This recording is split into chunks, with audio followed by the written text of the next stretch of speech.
In their latest brain imaging study on women at risk for Alzheimer's disease, York University researchers have found deterioration in the pathways that serve to communicate signals between different brain regions needed for performing everyday activities, such as driving a car or using a computer. Our research program, one of the things we do is we like to look at how the brain controls movement when you have to think at the same time. So in this study, one thing that we're interested in is the ability to think and move at the same time in people who either are at risk for developing dementia or who are in the early stages of dementia.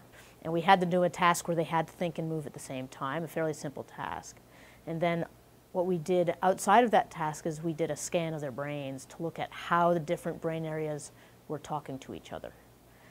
And we found that indeed some parts of the brains were not talking to other parts of the brains, and we think these are areas that are important for having to control movement when you have to think at the same time.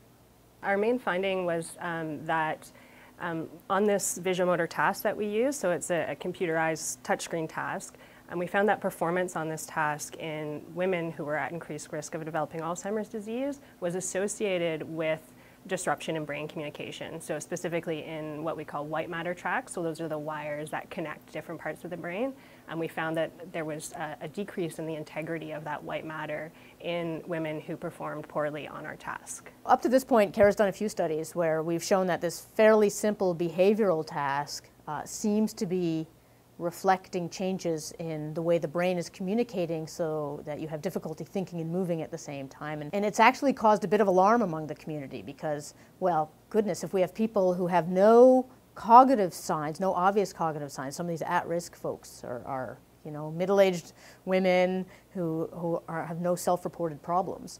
And we want to develop some sort of a brain training type thing because there's been some very early work showing that you can actually prevent decline if you are doing all sorts of things. And we know there's sorts of things you need to do now anyway, like being social, apparently drinking coffee and having some blueberries and getting out and exercise.